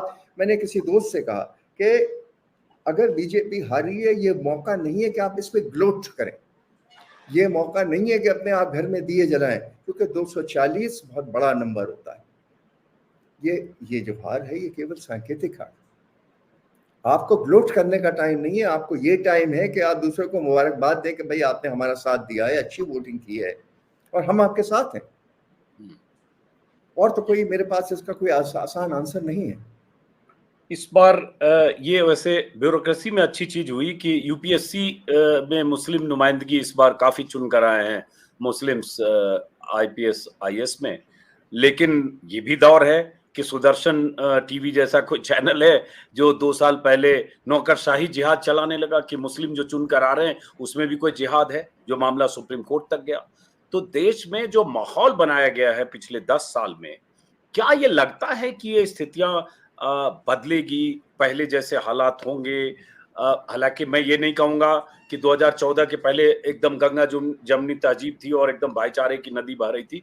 तब भी हमने दंगे देखे, मेरठ मलियाना से लेकर भागलपुर तक देश के अलग अलग हिस्सों में दंगों का बड़ा इतिहास है। सैकड़ों हजारों मौतें हुई है, मौतें क्या हत्याएं हुई है, और गुजरात तो सामने है।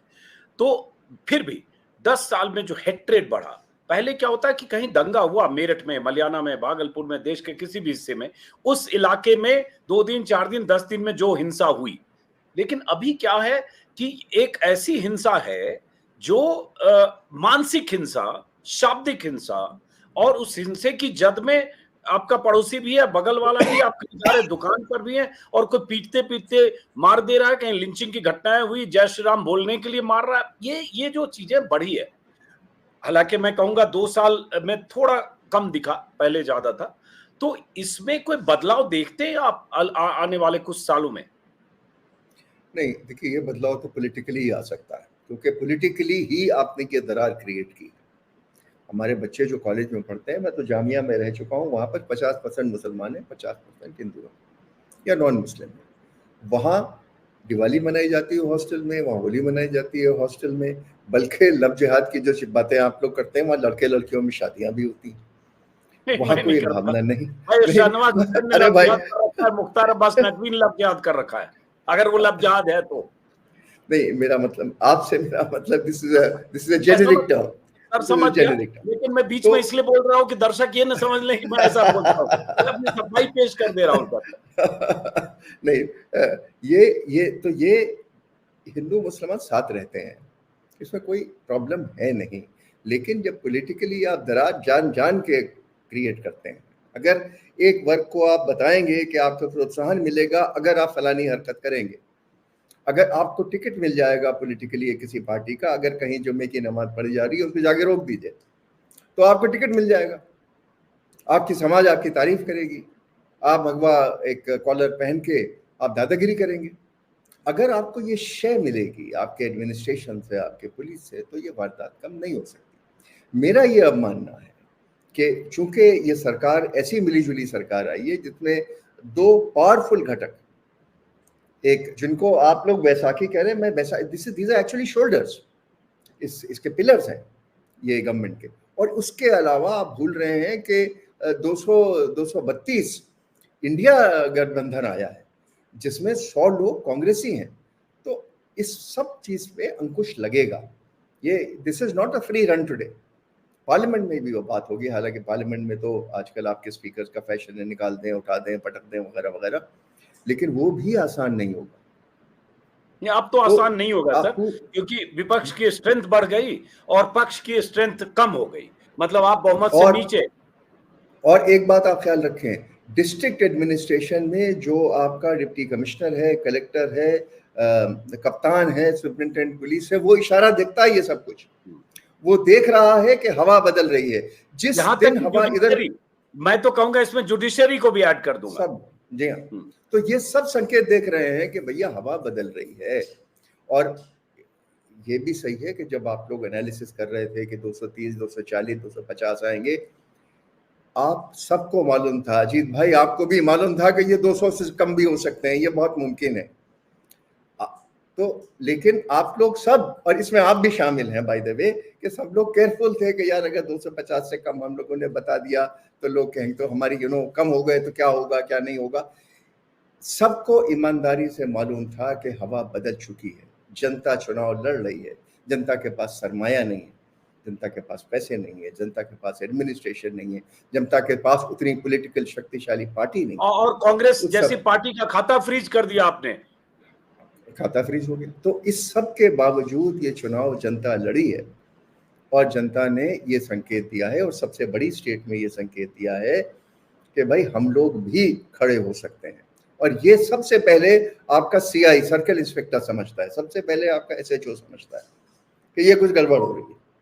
तो इसलिए मैं आपसे ये कह रहा था कि अब पिछले जो आने वाला टाइम है, अगले 6 महीने हम लोग जल्दबाजी नहीं करनी चाहिए। 6 महीने, 8 महीने, 10 महीने हम लोग देख लें। मैं समझता हूँ हवा बदल रही है। एंड कमिंग बैक, मैं भागवत साहब के परसों के बयान में फिर आता हूँ कि हालांकि आप इससे इत्तेफाक नहीं करते हैं, लेकिन वो और आपने तो अपने चैनल पे वो पूरा बयान पढ़ के सुनाया है जी, उसको दोबारा कल रात पढ़िए। उनका बयान दिखाया भी है, एनके सिंह के साथ उसकी व्याख्या की थी हमने। वो इशारा नहीं था, वो बयान इशारा नहीं है जो आप लोग कहते हैं, वो बयान है हकीकत का। नहीं, कल तो मैंने कहा चेतावनी है, मैंने तो कल कहा कि क्या ये चेतावनी है, मैं तो उसको ये कह रहा था। लेकिन तो ये सॉरी, आप पहले आप अपनी बात पूरी। जी नहीं, मैं सिर्फ ये कह रहा हूँ कि जब हवा बदल रही है, अगर आरएसएस से भी एक इशारा हुआ है या चेतावनी हुई है, एडमिनिस्ट्रेशन को भी चेतावनी मिल चुकी है, जनता भी जागरूक है, आप और मैं भी साफ साफ बातें कर रहे हैं। और आपके गोदी मीडिया भी मैंने 2-4 लोगों को सुना है कुछ सॉफन होते हुए। एक बड़ी प्रमुख डेली है, एक वीकली है, जिसका एडिटर इन चीफ ने एक एडिटोरियल लिखा है अभी कल परसों कि भाई हालात बदल रहे हैं। तो आप देखिएगा कि हर चीज का एक दौर होता है। कम्युनलिज्म का भी एक हाई होता है और एक ट्रफ होता है, और मेरा ये मानना है कि अगले 4-6 महीने में इसका एक ट्रफ आएगा जो आप और मैं देखेंगे। और अगर नहीं आता है तो फिर हम सबको सचेत होना पड़ेगा, हिंदुस्तान के लिए अच्छा नहीं। अब 2 सवाल आखिरी। एक तो ये कि चूंकि मोहन भागवत का आखिर में जिक्र है, आखिरी बार आप मोहन भागवत या संघ के लोगों से इसी तरह की बातचीत, जैसी बातचीत आपने 2-2.5 साल में कई राउंड की, कब की थी? मैं नागपुर गया था, मैं खुद नागपुर गया था और मेरे साथी भी तो नागपुर गए थे। कितने दिन पहले? भाई मैं उस जमाने में छुट्टी पे था और मैं गोवा से फ्लाई करके गया था, तो मैं समझता हूँ 6 महीने हो गए होंगे, 5-6 महीने हो गए होंगे। अच्छा, तो कुरैशी साहब और लोग थे जो आपके उसमें उस बैठक में शायद कुरैशी साहब नहीं जा पाए थे, वो विदेश का दौरा कर रहे थे, लेकिन और लोग थे। तो सर 5 महीने पहले नागपुर गए और 5 महीने में जो हुआ देश में देखा है, अब कोई आगे है कि फिर मिलने वाले? जरूर मिलेंगे, जरूर मिलेंगे, बातचीत होगी। बल्कि मैं तो आज ही सोच रहा था कि मैं सर संचालक साहब को एक ईमेल लिखूंगा उनको धन्यवाद करने के लिए कि जो उन्होंने भाषण आपने अच्छा दिया है। जी हाँ, नहीं मैं, ये मेरी हैसियत नहीं है कि मैं ये कह सकूं कि भाषण आपने अच्छा दिया है, लेकिन मैं मुबारकबाद जरूर दे सकता हूँ। मैं बहुत बौना हूँ उनका खत देखते हुए, लेकिन मैं उनको मुबारकबाद जरूर देने की उम्मीद करता हूँ। और मैं ये उनसे कहूँगा कि फिर अब हम फिर से आपसे मिलना चाहेंगे, बदले हुए हालात हैं। सर लेकिन आप 5 महीने पहले नागपुर गए, इसका मतलब आपका एक अच्छा रिश्ता है, साबका है, संवाद है। मैं उसका स्वागत करता हूँ, करना भी चाहिए, क्योंकि हमेशा एक दरवाजे खुले होने चाहिए कि कहीं कोई ऐसी स्थिति, कहीं भी गड़बड़ हो तो आपके पास एक घंटी तो है, एक दरवाजा तो है जहाँ घंटी बजाएं कि देखिए ये हो रहा है, आप दखल दीजिए, अच्छी बात है। लेकिन अगर मैं इसको परसेंटेज में पूछूं किसी पैमाने पर, तो 2.5 साल, जैसे कई बार मुहावरा होता है ना, 2.5 साल में चले 2.5 कोस, या क्या बोलते हैं, 2.5 कोस, एक मुहावरा भूल गया, जो भी है। तो आप 2.5 साल में कितना परसेंटेज आपने देखा कि बदलाव हुआ? 1%, 2%, 5%, मतलब बीजेपी के पूरे तौर तरीके में, या जीरो, नो चेंज? और अगर ये नो चेंज है तब तो सिर्फ बातचीत कर रहे हैं, बातचीत करने को कर रहे हैं, दैट्स इट। बीजेपी में 9 दिन में चले 2.5 कोस, हाँ, मुहावरा ये 9 दिन में चले 2.5 कोस। नहीं, मैं बात आपकी समझ गया। और बीजेपी में तो कोई परिवर्तन नहीं है, हालात जैसे आपने देखे और खराब ही हुए हैं, इसमें तो कोई शक नहीं। लेकिन हम केवल पॉलिटिकल चेंज की और बीजेपी की बात नहीं कर रहे हैं, हम और ज़्यादा विशाल परिप्रेक्ष्य में भी बात कर रहे हैं, हम सोसाइटल चेंज की भी बात कर रहे हैं। आरएसएस केवल बीजेपी नहीं है, आरएसएस की और भी बहुत शाखाएं, अगर आपको तो मालूम है, वनवासी कल्याण आश्रम भी है, बीएमएस भी है, शिशु मंदिर भी है। हम एक मच वाइडर चेंज की बात कर रहे हैं, और उस परिप्रेक्ष्य में जरूर भगवत साहब का मैसेज अपने और लोगों को जा रहा है। हाँ, बीजेपी पर से में वो मैसेज नहीं गया है, शायद इसलिए कि बीजेपी ये समझती है कि केवल हिंदू मुस्लिम करने से उनका फायदा होगा। It's a political party, it takes a political decision. वो भगवत साहब की बात नहीं माने हैं, लेकिन ये कह देना कि जो सोसाइटल चेंज की हम बात कर रहे हैं, जो एटीट्यूडनल चेंज की बात हम कर रहे हैं, अगर कहीं शिशु मंदिर में गलत एजुकेशन दी जा रही है, अगर उसमें हम थोड़ा बहुत परिवर्तन कर सकते हैं तो हमारी कोशिश वो है। आज की तारीख में मैं नहीं कह सकता कि सक्सेस का क्या पैमाना है या क्या रेशियो है। मैं क्लोजिंग बात फिर कहूं आपसे पूरी तरह से नाइत्तेफाकी के साथ कि आरएसएस के जितने संगठन हैं, बहुत सारे संगठन के बारे में मैं जानता हूं, लेकिन सोसाइटल चेंज और ये सारी चीजें कहने को सही है सर, वहीं से उसी बट वृक्ष से निकलकर बीजेपी में लोग आ रहे हैं, उसी बट वृक्ष से निकलकर अलग अलग जगह जा रहे हैं, वहीं से निकलकर बीएचयू में वाइस चांसलर उन्हीं से अपॉइंट होकर जा रहे हैं, वहां उनकी कमेटी में सारे नागपुर के पैरवी वाले जा रहे हैं, सारे शैक्षणिक संगठनों में भर्तियां प्रोफेसर और अलग अलग पदों पर उनके थ्रू हो रही है। वो जहां भर्तियां हो रही है वहां वैसे ही कट्टर हिंदुत्व वाला नैरेटिव गढ़ा जा रहा है। बीएचयू में मैं गया, लड़के परेशान है जैसे बीएचयू में जो हरकतें हो रही है। तो भाई बदलाव ये हो कहां रहा है? वो डायरेक्ट चुनाव में नहीं है, डायरेक्ट गवर्नेंस में नहीं है, डायरेक्ट पॉलिटिकल लाइन के हिसाब से पार्टी नहीं है, लेकिन दरअसल वो जहां काम कर रहे हैं उन्हीं की पाठशाला से निकलकर लोग यहां रहे, सरस्वती शिशु मंदिर हो या कहीं भी।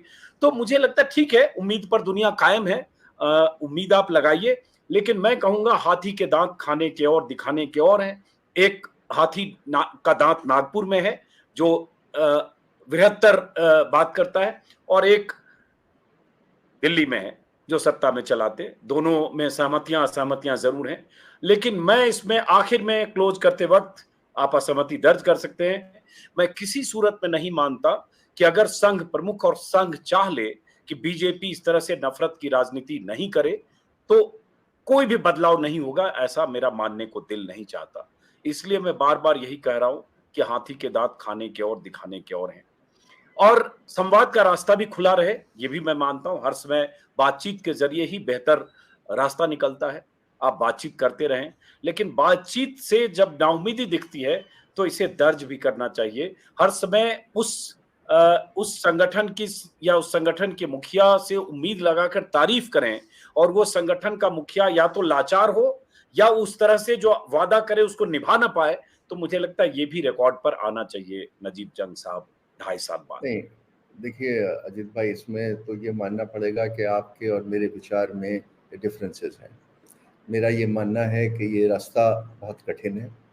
मेरा ये मानना है कि हिंदुस्तान की जनता परिवर्तन चाहती है, और मेरा ये मानना है कि ये परिवर्तन का संदेश आरएसएस को अच्छी तरह से मिल चुका है, और एक एक एफर्ट है सीनियर संघ की तरफ से कि शायद इसको, जो उनकी कठोर ज़बान थी और कठोर विचार थे, उसमें थोड़ी तब्दीली लाई जाए।